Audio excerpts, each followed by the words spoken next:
Hello, readers. I am Mrs. Grimes, and I am your guest teacher today. Some of you might recognize me from popping in and out of your classrooms this year. I am here to launch your new unit of study, which is on reading texts closely and analyzing the way that authors use words, choose their text structure, illustrations, sentence structure, all different kinds of things we're going to be looking at for the next 3 weeks. So close that we are going to become detectives for author's purpose. Look how close you can get. Actually, magnifying glasses are fun if you have one. I know that your teachers asked you to set up your paper with 5 boxes, and this is for our stop and jots. So I am ready to go, just like you. Your first read aloud that we chose for you is A River Ran Wild by Lynn Cherry. Lynn Cherry, while I get settled, I'll tell you a little bit about your author. Lynn Cherry lives around here, and she is an environmentalist as well as an author and an artist. And when she was writing this book, she told her audience that she had to go back to graduate classes and study up on American history as far back as the Native Americans, because she was very interested in the waterways back then and how things changed in our history. So this story is A River Ran Wild by Lynn Cherry. She uses very interesting illustrations because she has a great border of lots of pictures that tell you about what time this is taking place.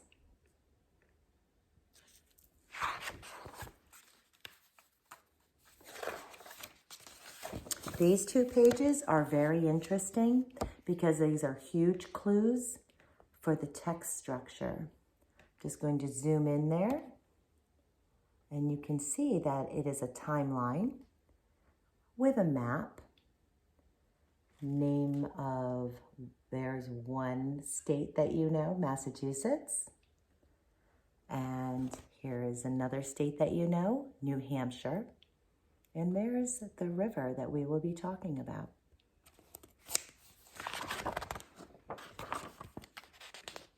An environmental history. The Nashua River Valley from 1400 to 1990.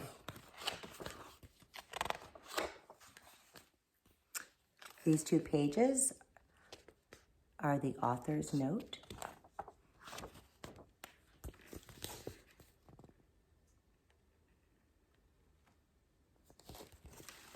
You can definitely tell what season this is, right? Long ago, a river ran wild through the land of towering forests. Bears, moose, and herds of deer, hawks, and owls all made their homes in the peaceful river valley. Geese paused on their long migration and rested on its banks. Beavers, turtles, and schools of fish swam in the clear waters. Can you tell what she's doing? Setting the stage for you so you can definitely get your imagination right where it needs to be. What would it have been like back then? One day, a group of native people searching for a place to settle came upon the river valley. From atop the highest mountain, known today as Mount Wachusett, they saw the river nestled in its valley, a silver sliver in the sun. They came down from the mountain, and at the river's edge, they knelt to quench their thirst with its clear water. Pebbles shone up from the bottom. "Let us settle by this river," said the chief of the native people. He named the river Nash-a-Way River with the pebbled bottom.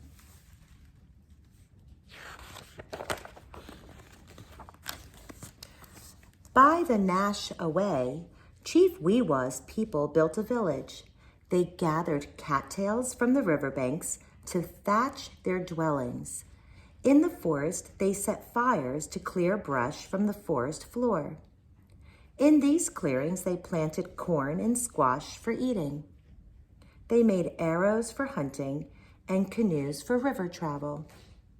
When the Indians hunted in the forest or caught salmon in the river, they killed only what they needed for themselves for food and clothing. They asked all the forest creatures that they killed to please forgive them.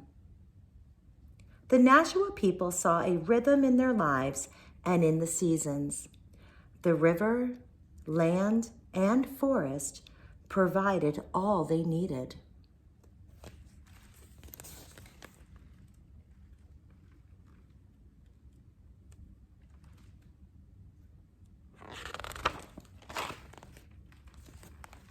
Just going to zoom in a little bit on the border.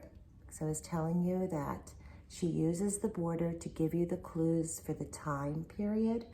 And I'm just going to whisper to you. This is showing you that time is passing.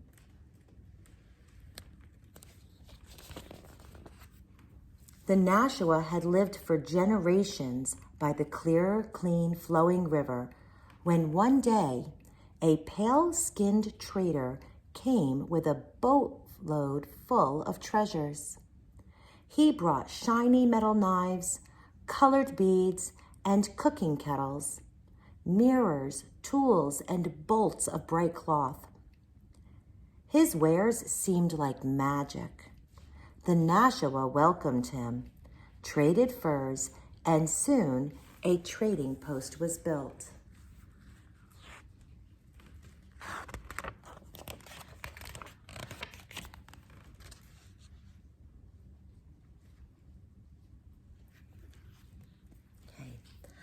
I would like for you to take a moment and do a quick stop and jot to what are you thinking? What is on your mind? We just heard about the Nashua and the Wīwā and the land. Take a moment and do a stop and jot.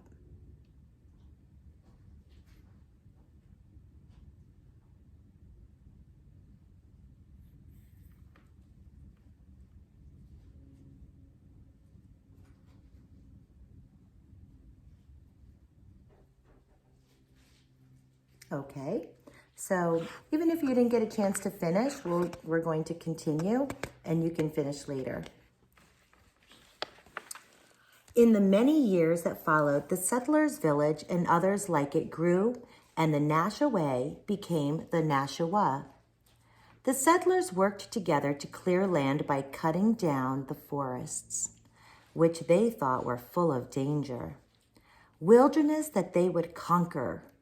They hunted wolves and beaver, killing much more than they needed. Extra pelts were sent to England in return for goods and money.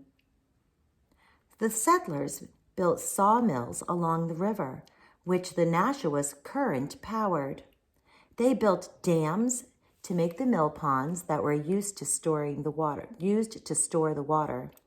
They cut down the towering forest and floated tree trunks down the river.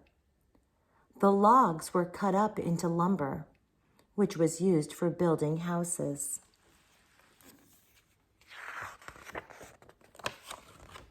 I'm going to call another stop and jot at the end of this page.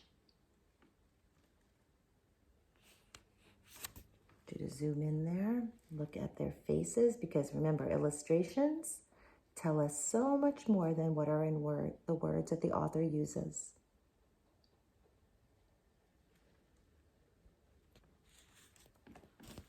The settlers built fences for their pastures, plowed the fields, and planted crops. They called the land their own and told the Indians not to trespass. Hunting land disappeared as the settlers cleared the forest. Indian fishing rights vanished as the settlers claimed the river. The Indians' ways were disrupted, and they began to fight the settlers. The wars raged for many years, But the Indians' bows and arrows were no match against gunpowder, and so the settlers' rifles drove the Indians from the land. Through 100 years of fighting, the Nashua was a healthy river, sometimes dammed for grist and sawmills, but still flowing wild and free. Muskrats, fish, and turtles still swam from bank to bank. Deer still came to drink from the river, and owls, raccoons, and beaver fed there.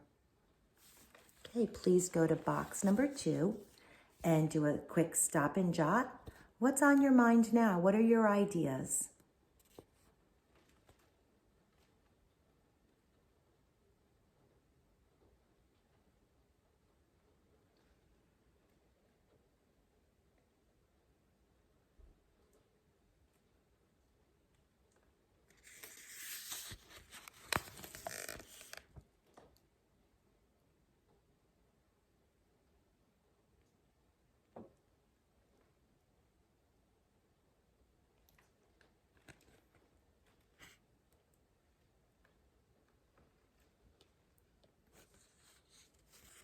Okay, so we're going to move on. You can finish your stop and jot after. But remember, it's a quick stop and jot, so I bet you got it down. At the start of the new century, an industrial revolution came to the Nashua's banks and waters. Many new machines were invented. Some spun thread from wool and cotton. Others wove the thread into cloth.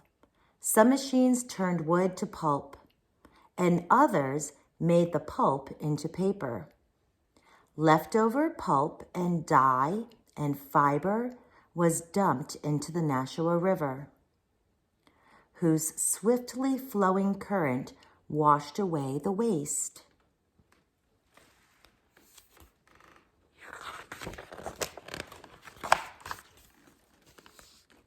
We're going to do another quick stop and jot.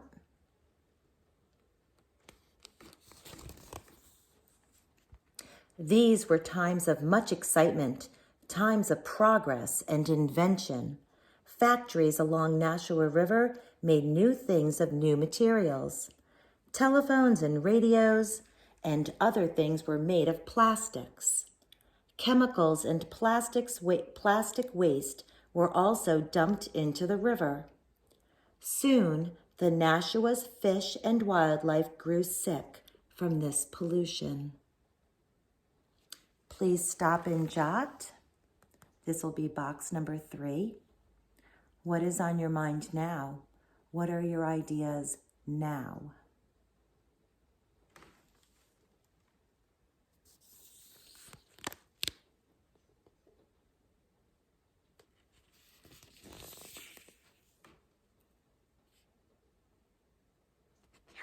Okay, moving on. The paper mills continued to pollute the Nashua's waters. Every day for many decades, pulp was dumped into the Nashua, and as the pulp clogged up the river, it began to run more slowly. As the pulp decomposed, bad smells welled up from the river. People who lived near the river smelled its stench and stayed far from it. Each day, as the mills dyed paper red, green, blue, and yellow, the Nashua ran whatever color the paper was dyed. Soon, no fish lived in the river. No birds stopped on their migration. No one could see pebbles shining up through murky water. The Nashua was dark and dirty. The Nashua was slowly dying. Keeping an eye on Lynn Cherry's border to help you know what time in history this could possibly be.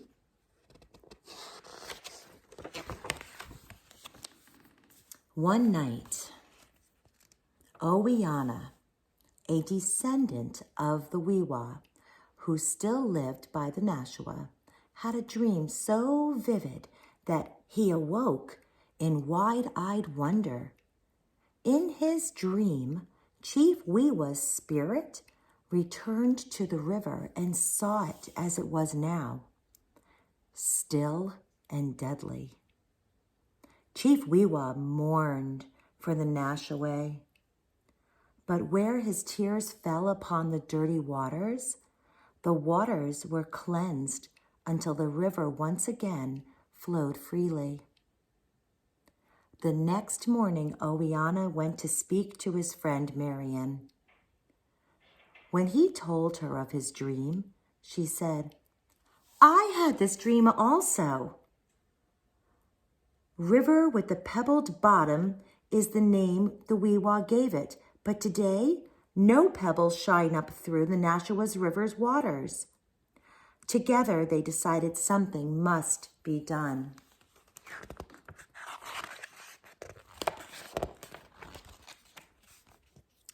Marian traveled to each town along the Nashua. She spoke of the river's history and of her vision to restore it. No longer do we have a river. It's a stinking, smelly sewer, but it wasn't always this way. People listened and imagined a sparkling river full of fish. They imagined pebbles shining up through the clear waters. They signed petitions and sent letters. They protested to politicians and showed them jars of dirty water. They convinced the paper mills to build a plant to process the waste. They persuaded the factories to stop dumping. Finally, new laws were passed and the factories stopped polluting.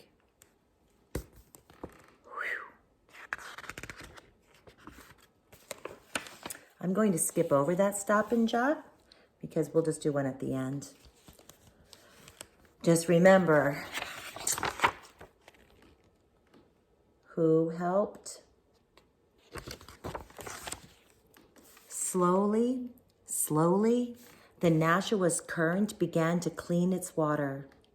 Year by year, the river carried away the dyes and fiber to the ocean. Marian and Owiana thanked the people who had helped to clean the Nashua. Through the meadows, towns, and cities, the Nashua once again flows freely. Paper pulp no longer clogs it. Chemicals no longer foul it. Now we walk along its banks and row upon its fragrant waters. We can set our boats upon it, and with its current, drift downstream.